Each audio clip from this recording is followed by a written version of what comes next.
Los eSports en la onda.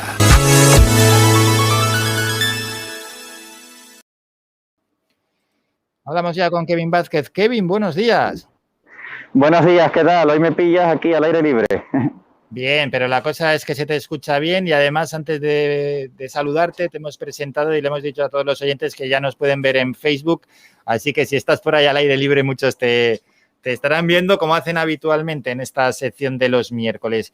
Hemos presentado, en este caso, de qué va a ir la sección de lo que dijo Marc Masip de Psicodesconecta y tenemos el audio también que lo vamos a escuchar ahora mismo, pero antes, Kevin, para contextualizar un poco el asunto, antes de escuchar al propio Marc Masip, ¿qué queréis añadir desde eSport Talent en Canarias? Antes de profundizar y de dar las opiniones, las reacciones y de los consejos que vosotros tenéis a la hora de desconectar a los más jóvenes de los videojuegos, si es que hay que desconectarlos. Bueno, en cualquier caso, vamos a ver, contextualizar el audio que vamos a escuchar, es decir, ¿por qué se produjo esto?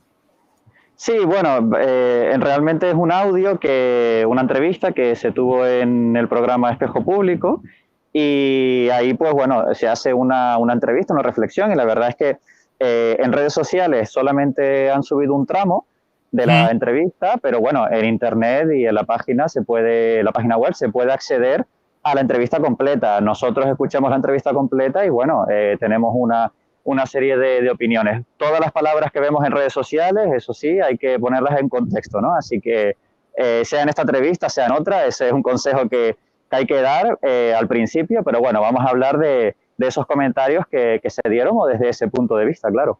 Sí, del audio que vamos a escuchar que se han subido a las redes sociales, por ejemplo, en Twitter se puede encontrar. ¿A vosotros qué es lo que más os ha llamado la atención? Claro, porque al final esa entrevista iba sobre, digamos que la adicción a las tecnologías y en general, pero se destacó sobre todo la adicción al uso de videojuegos como que era el caso más frecuente. Y bueno, eso bueno, es un dato que es verdad, es realidad, es decir, pues bueno, la adicción a videojuegos existe y está declarado como una enfermedad, ¿no? Pero es verdad que, bueno, solo se dio pues un punto de vista y a lo mejor quizás un poco drástico y en ese contexto de, digamos que, desconectar, ¿no? Que es como se llama la empresa, se habló en concreto de los videojuegos y, bueno, se le echó desde nuestro punto de vista igual un poco la culpa de forma concreta a esta herramienta, es decir, no al contexto, no a la educación, sino en concreto a una opinión de prohibir los videojuegos. Entonces, en ese sentido no estamos de acuerdo, pero creo que hay que tener una visión un poco más amplia y contextualizada. Igual que hay que contextualizar, obviamente, las palabras de la entrevista, no solo ver ese fragmento de redes sociales. Pero bueno, vamos a escuchar en cualquier caso el fragmento que se ha rescatado en las redes sociales. La voz femenina que se escucha es la de Susana Griso.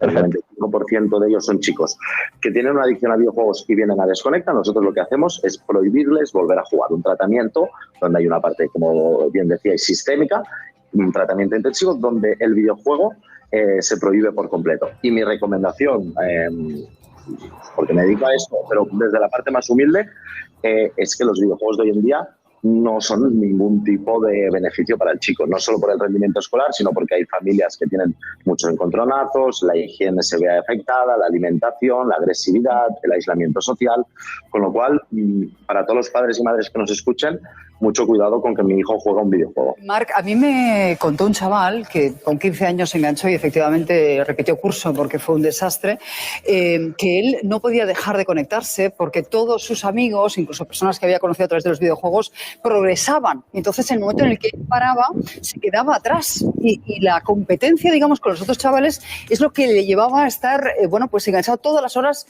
que podía, incluso saltándose clases. Efectivamente, al final para el adolescente lo más importante es la pertenencia al grupo y la admiración del mismo.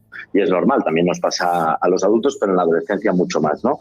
El videojuego tiene un algoritmo creado que cuanto más juegas o cuanto más gastas, mejor resultado sacas. Y penaliza mucho abandonar una partida a mitad o dejar de jugar, ¿no?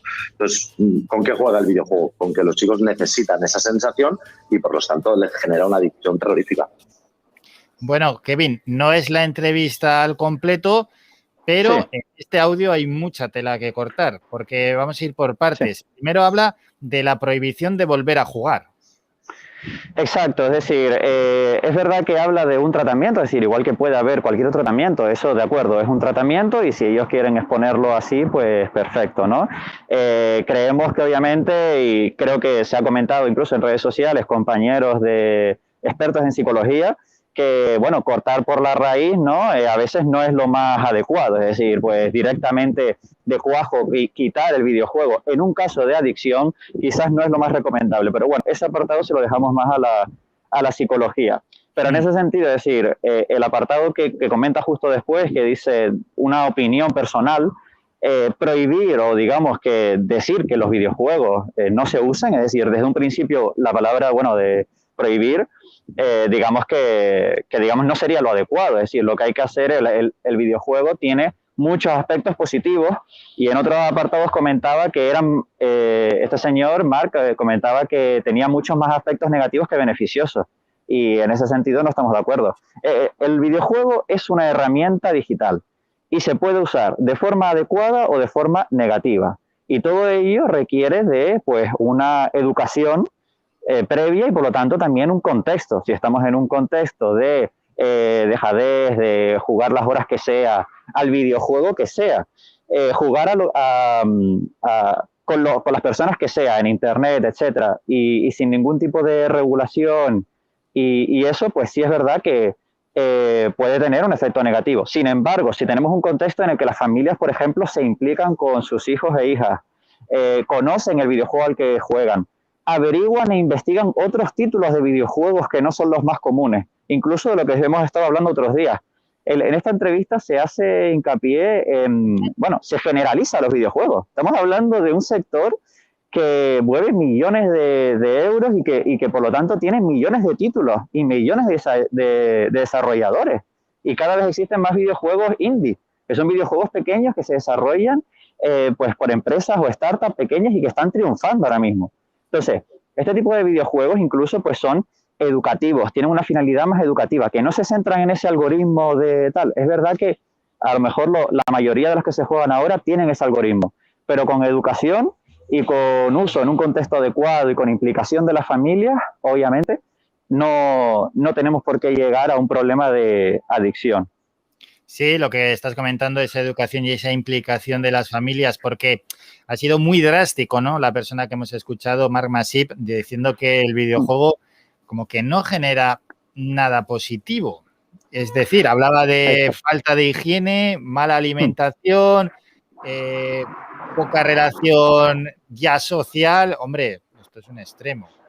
Mala higiene, esto ya es dentro del ámbito personal. Hay gente que tampoco juega a los videojuegos y tiene mala higiene, pero bueno, porque estés jugando un videojuego, mala higiene o mala alimentación, etcétera, etcétera, parece que es mucho generalizar también.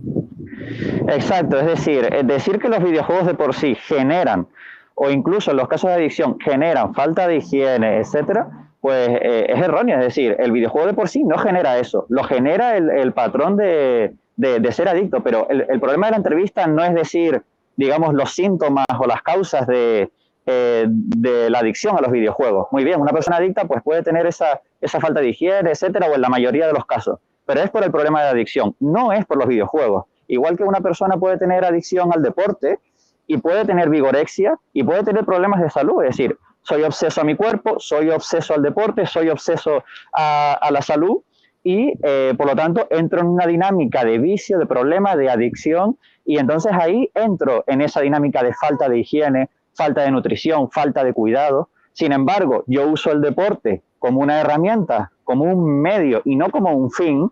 Y entonces tengo una herramienta muy positiva y puedo educar en valores, puedo transmitir los valores olímpicos, puedo fomentar la igualdad, puedo fomentar la solidaridad, todos nuestros valores que también obviamente se pueden hacer con los videojuegos y con los eSports. Con los videojuegos, el mayor error yo creo que ha sido contextualizar y transmitirle a la sociedad en general, que igual desconoce un poco más del tema, que los videojuegos solo hay un sector y no es verdad. Hay videojuegos competitivos, hay videojuegos no competitivos, hay videojuegos activos, hay videojuegos de realidad virtual, de realidad aumentada, hay mapping 3D, todas esas plataformas de las que hemos hablado fomentan otro tipo de actividades y varían. Incluso el videojuego sedentario, el videojuego que se juega sentado, tiene muchos beneficios, y los ejemplos que poníamos en redes sociales. Uno es la liga de institutos que se está haciendo a nivel nacional, que la organiza la empresa Gigitech, y es la liga ES Sports. Participan institutos públicos, concertados y privados, donde ahí se transmite, y de hecho pueden verlo en nuestro Twitter, el vídeo de los valores que se transmiten. Competición, solidaridad, esfuerzo, empatía, etcétera, porque son videojuegos en equipo, tienen un objetivo concreto, transmiten educación en hábitos saludables, etcétera. Por lo tanto, usarlo de forma adecuada tiene su recompensa. Y por otra parte, el ejemplo que también pusimos en redes sociales es el que favorece, y se pueden poner muchos más, pero este concreto nos gustó mucho porque es que favorece también la recuperación del cáncer. Es decir, una persona que está en un lugar, en un hospital, 24 horas al día, recibiendo sesiones de quimio, le das un videojuego, ya sea uno activo, en el cual puede hacer una actividad baja o moderada, pero por lo menos hace una actividad dentro de la sala de allí del hospital.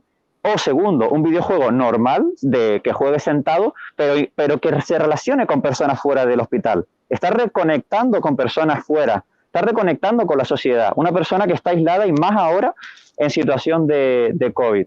Esos son un montón de beneficios. Lo que pasa es que hay que contextualizar y hay que decir que los videojuegos se pueden usar de forma adecuada. Por supuesto que los videojuegos tienen muchos más beneficios que cosas negativas. Las cosas negativas vienen cuando no educamos. Y lo mismo pues puede pasar, pues eso, incluso con el deporte. Fíjate, un ejemplo claro es compararlo, por ejemplo, con la lectura. Es decir, tenemos claro que la lectura nos transmite pues un montón de conocimientos, etcétera. Aunque también es verdad que es un 10% de todo lo que leemos con lo que nos quedamos. Pero bueno, eso dicen los teóricos del aprendizaje. Pero bueno, sin embargo, yo cuando con la realidad virtual puedo experimentar, vivir o estar inmerso en la historia, imagínate aprender historia en secundaria con realidad virtual, seguro que se me va a quedar mucho más, porque además estoy siendo personaje, estoy siendo protagonista de la historia. Imagínate, por ejemplo, la invasión en Normandía siendo protagonista, o imagínate siendo, por ejemplo, aquí en Canarias, la historia Guanche, o cualquier tipo de batalla representada sobre la conquista de Canarias, de América, etcétera, representada en realidad virtual y siendo protagonista. Se queda mucho más. Entonces, ya de por sí, los beneficios que tiene también en el aprendizaje, fíjate que es como decir que la lectura de por sí provoca sedentarismo, o es que las personas leemos corriendo. No, las personas leemos sentado y tenemos un aprendizaje, etcétera. También puedo ser adicto a la lectura, o puedo ser adicto al chocolate. Sin embargo, no hablamos de eso. Hablamos de que los videojuegos han tenido un gran impacto y ahora todo el mundo habla de videojuegos, todo el mundo habla de eSport, no son lo mismo, no tienen las mismas características, no todos los videojuegos son iguales, y por lo tanto hay que contextualizar mucho más. Es un mundo más grande de lo que se conoce por ahí. Eso es, que solo conocemos la punta del iceberg, el gran público, y esta es una de las misiones que tenemos aquí en la sección Los eSport en la Onda, y de la mano de Kim Vázquez de eSportal en Canarias nos muestran lo que es pues otra parte, ¿no? Que tanto desconocemos los que pues no tenemos ese conocimiento tan claro de lo que son los videojuegos, y que muchas veces por opiniones que se lanzan o se vierten en redes sociales o medios de comunicación nos hacemos una idea equivocada de cuál es la realidad, en este caso, de los videojuegos. Kevin, ha sido un placer, como siempre, y ya nos queda citarnos para el próximo miércoles. Genial, muchas gracias, Álvaro. Yo solamente quería añadir un comentario, y es que al final de la entrevista, por eso insistía tanto en contextualizar la entrevista también se hablaba de lo que es, uno de los ejemplos que se pusieron fue usar un martillo para destrozar, el cual me sorprendió mucho, para destrozar la consola, ¿no? de las personas o de los adolescentes que puedan estar empezando a tener una adicción o que no sueltan el videojuego. Eso es una forma negativa, por supuesto, es decir, eso no va a transmitirle un valor positivo.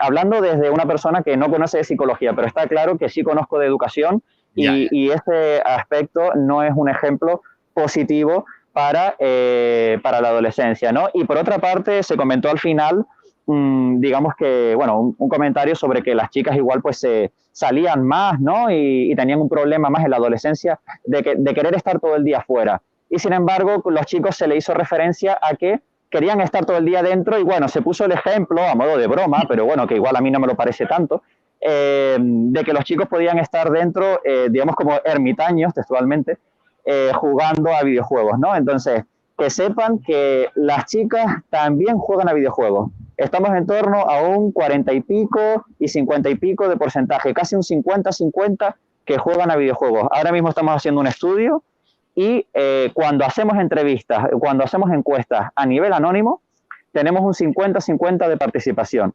Ahora sí, tenemos un problema en la sociedad, que es cuando preguntamos así a voz alzada, ¿no? Y en público, si las chicas juegan, ahí no se animan tanto a decirlo, porque existe pues un cierto rechazo, desplazamiento a que ellas jueguen a videojuegos. Pero cuando preguntamos de forma anónima, sí que juegan. Así que en realidad nuestra sociedad juega, todo el mundo juega a videojuegos. Hay más de un 50-50. Pues otros temas que podremos tratar más adelante. Kevin, un saludo. Un saludo, muchas gracias. Hasta luego. Hasta luego, adiós.